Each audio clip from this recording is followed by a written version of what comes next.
One of these teams is in an 18-4, 82% against the spread bowl system. I'll get to that in 1 minute.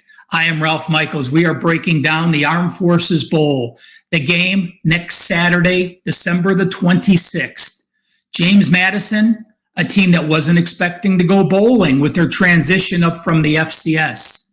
Air Force, a team that started the season 8-0 and had New Year's Six bowl aspirations as perhaps the top group of 5 team. Well, what happened? James Madison got the approval to make a bowl. They ran the table with the exception of losing to Appalachian State. In that App State game, they actually had a 16-yard edge, but lost 26-23. Air Force, an 8-0 start, but they lose to Army 23-3. The offense, non-existent in the red zone. They go to Hawaii, a 27-13 loss. They play UNLV, give up a season-high 465 yards, lose 31-27.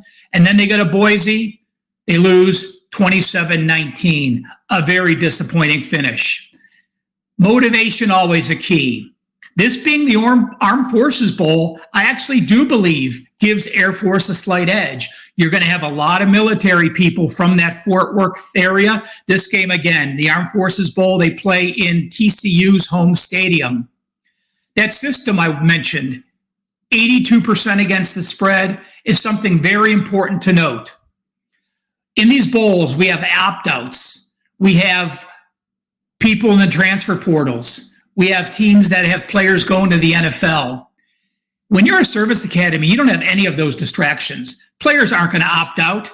Your job in the service academy is to run the military once you graduate. You have focused individuals that are incredible young adults, and they don't get distracted by bowl prep. 18-4 is the ATS record for any service academy in a bowl game since 2009 when the spread is between the 10s. So if they're a 10-point dog up to a 10-point favorite, so we're excluding double-digit favorites, we're excluding double-digit dogs, those service academies, 18-4. Now, with James Madison, it's a very unique situation. They have 8 players that came into the transfer portal. They lost their head coach, Kurt Cincinnati. He's going to Indiana.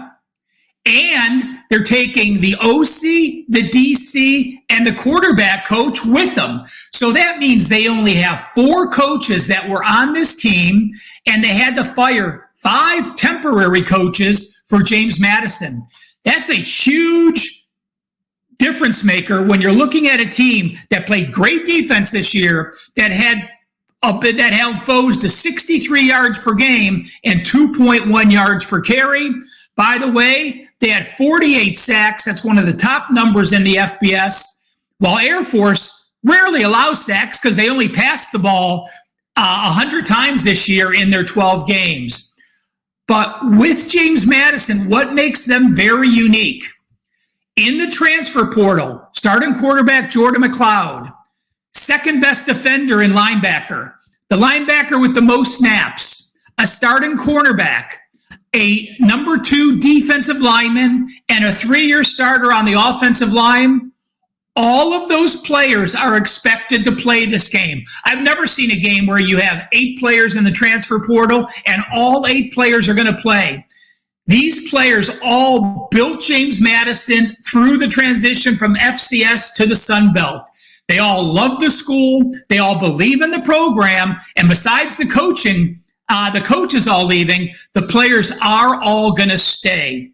It's tough to prep for the option, but you do get 15 bowl practices for this prep. So the line opened James Madison -7. When all those players got in the transfer portal, it came down to 3.5. But really, you're getting some value with James Madison now because those transfer portal players are staying. With that said, the total is low, and I am going to use the total in this play. Listen, Air Force is not going to try many trick plays in the first half. They're going to see if they can run their offense. They see if they can get their option in gear against a very good James Madison defense.